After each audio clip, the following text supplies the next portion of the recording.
Welcome to the Parody, where we tally up the victims in our favorite media. I'm Tessa Rose, and today we'll be looking at Roblox of Death 4, released in 2022. This is basically a bona fide Roblox short film showcasing a bunch of disconnected murders with a wraparound. They're also presented in some sort of VHS filter, which the filmmaker probably wanted. There's also some random stuff in here, like these camera heads that are introduced over halfway through the film. However, you can tell that this was made with a lot of passion. And within that passion, it's a very confusing experience. Within the confusion comes a lot of kills though, so don't you worry. How many deaths of Roblox scenes can be found in Roblox of Death 4? Let's find out and get to the kills. The movie begins with a guy showcasing some tapes he found at a murder scene. To get to that murder though, we have to get through a lot of glitchiness within the tape. And hey look, it's all fake, don't worry. When we get to the actual tape, it shows cars getting to probably the murder scene he was talking about. We talk about a guy in the woods who heard some weird noises, but that text appears before I can actually say all of it. To decide who goes in first, they do a little Tremors reference, which takes up a lot of time. Joe lost the bout, so he's gonna have to go in there, even though he's not sure of the contents. He reluctantly decides to go in, to which he sees 2 week-old dead bodies on the ground. Or at least that's what he estimates. A bit further inside the place, we see the guy who was probably responsible for these kills. And look, I know these are meant to be bodies, but I'm not going to count them specifically because, well, they just kind of look more like camera equipment to me. Joe walks into the room and finds the guy who I think might have murdered these people. The duel they get into ends very quickly when Joe shoots this wicked murderer. John then walks into the room and has nothing to say about it. But here comes Glasses Guy telling them that he found this video camera with some footage. So I guess thanks to him, the boys can have a movie night. Oh, okay, Sleepaway Camp 3 was a pretty weird choice, but I respect it. Oh, come on, dude, what the hell is that? Something Sleepaway Camp 3 wouldn't do, I'll tell you. I guess that also means that girl is officially dead, so whatever, I'll count it. We then cut to 3 boys, and a girl. We have to have a girl here, breaking into a facility. The getaway drivers get so bored, they start talking about their motives for why they're doing this. Jack's doing it to get money for his family, and Doe's doing it just so he can get a house. Oh, and to avoid noise complaints. However, we begin to hear a sound worth complaining about. A guy just straight flinging himself into that car, oh my god. And if that dead security guard wasn't enough, then what the hell, let's title ourselves to another kill. That happens when their pizza man is just straight jumped by that thing, and he also loses an arm. And we also have the guys sliding out the car too. Doe and Jack decide to rightfully get out of there, where they meet the girl in some random field. They try warning her about the thing that's following them, but she doesn't believe it up until her final moments. Those are when she's also just flung by the random thing. Apparently, after 3 murders, Jack decides it's time to kill that thing once and for all.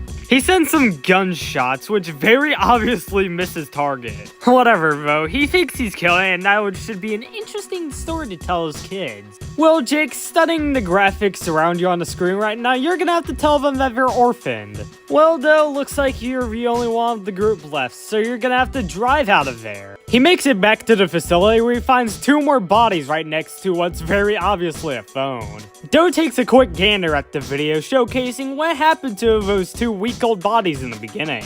In another room, some weird stuff is going on with a doctor and a girl cop. Well, I have no idea what's going on here, but the girl cop is executed by the doctor. But Doc, don't act like you're so lucky when you also get executed by Doe, but just with a lot more bullets. He walks further into the facility where he just sees what I think is a special forces guy just crawling on the ground. He tells him to get out of there, but then right afterwards requests for help. No wonder why you're dragged off screen and killed by the random thing. That's when he decides to get out of there, but the random thing has caught up to him at this point. It just straight up uses the car to crush him underneath it. And if that apparently wasn't enough, he's being beat to death now, so I can safely say he's dead. We cut to a guy who, look, has employment. Or I know, maybe this is just his room. Either way, I know why that music's playing in the background. This guy's Spotify playlist must be running dry because apparently it's 2 hours later and he wakes back up. He walks out of the room he was just in, only just to what, go back in it? He hears some noises coming from the other side of the wall, so we get confirmation that his name is Daniel, and it's a rich guy. Alright, look, dude, you need to get out of here. We're on the second floor, jump out the window. But I don't know if it's the rich guy or what, because that wall's being broken, and the movie really takes its time to do that. The wall's finally broken, and it's revealed just to be some random-ass dude. In whatever case, he just lets the dude jump him. But it's not like Daniel has nothing to defend himself with in this battle, as it leads to a stalemate. For at least the next 2 seconds when the guy wielding a baton just gets knocked out. Daniel here is pretty much crawling after the encounter, but don't worry, he's gonna see a lot more shit. Like these 2 bodies, which I'm not going to count since they're the first 2 kills I counted.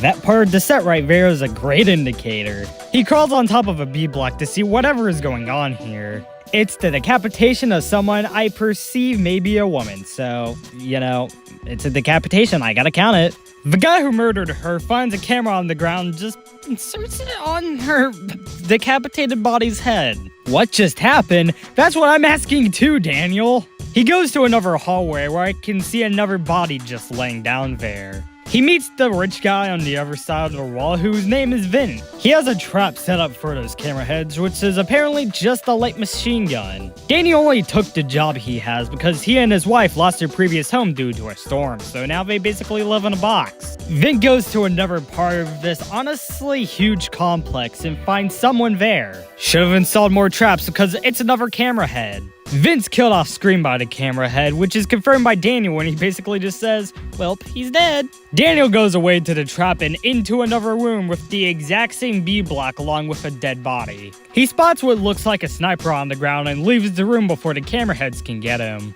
We cut to a room with the baton guy with 3 bodies we've seen before. The corpses of Adele, a bald Jake, and the pizza guy. Because of the fight earlier, Daniel comes in and shoots the guy with the baton. They then get into a short skirmish around the pizza guy's body. Daniel just takes on the guy with the baton and gives this golden gun to this woman in a hat. She wields it with her only arm. Daniel probably gave it to her because he's currently too busy dying to the hand of the guy wielding a hammer now. That took out a lot of the baton guy's energy because now the woman has him trapped. His head is taken off, and in its place is another camera, except it's smaller. When asked why all this happened, the camera starts talking and spits out a whole bunch of lore about this universe. These cameras watched as they rise and fell, and that they never saw them as something special. They had their best insurances in mind when they were found, though, and humans were the perfect species to exploit. She can't believe all she was told, so she just walks out of the movie. A guy descends from the sky and takes off the guy's camera head and just leaves on the ground. And it must have resulted in that being left to the guys here to see.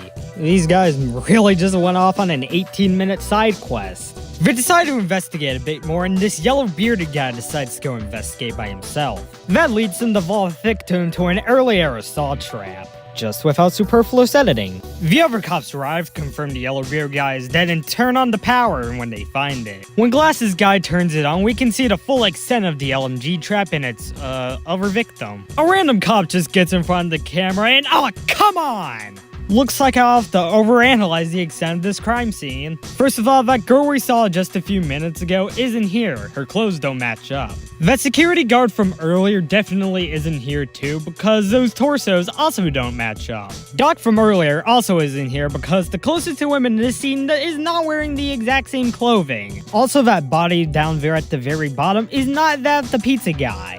Also, this guy from the same scene as the girl may be here, but I can't really tell. And as for the other 3 bodies and their body parts, I am fairly certain those are new corpses that we haven't seen any equivalents to throughout. Therefore, I can add all 8 people in this crime scene to the count, even though all of them are not walking away with any body parts intact. Although, come to think of it, there was a 9th corpse at the scene. But bodies start stacking anyways, with the SWAT officer meeting his fate. For some reason, a random female is here, and well, now she's decapitated? Joe's thrown away, so now everyone else on his team is vulnerable. Glasses guy gets no kids, and the other 3 people on the team are taken out very quickly. John almost makes it out alive, but he's decapitated by the camera head in a pretty neat effect. On another phone TV, we see the person who says that they're responsible for this. They now know the repercussions of doing something like this, but I don't think anything will happen to them in the long run, right?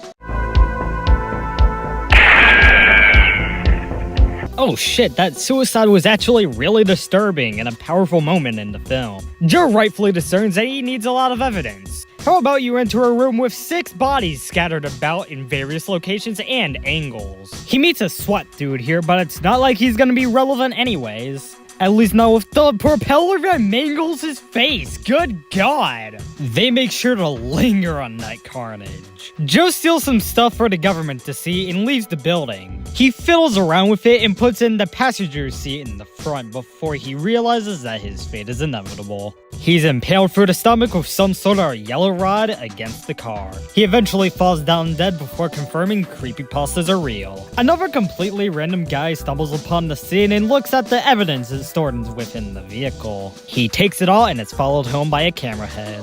The movie ends with an audience questionnaire before the camera head catches up to him. All the skin on his face has been completely taken off by the camera head, and the movie doesn't shy away from it at all. Like and subscribe, folks! Did all of these brutal vignettes manage to bring in at least a semi-high kill count?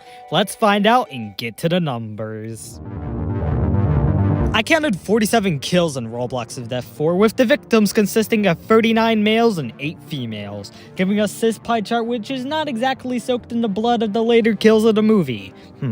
We've seen this kill count one time before, not on this channel, but on the actual kill count with the first Purge movie from 2013.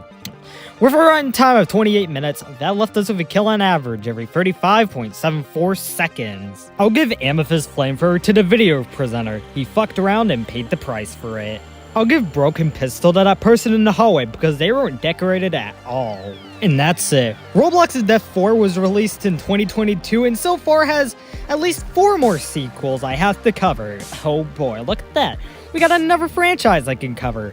Until I can cover those, I'm Tessa Rose, and this has been the Parody. Thanks a lot for watching this parody. Sorry for the lack of parodies following Meet the Team, but I had a lot of personal stuff going on that I don't really want to go into. If you ever see a specific credit again, it'll probably be talking about a different person. So yes, my plan is to cover the remaining 4 Roblox of Death movies until I have them all done. And then in between that will be a lot of other episodes like Mansion Battle Episode 5, Time Heroes, BFDIA for 2024 New Year's, and oh yeah, the second Red Christmas film. I'm planning for December to be one of those months where I can actually get everything I have planned for that month done. So, thanks for watching.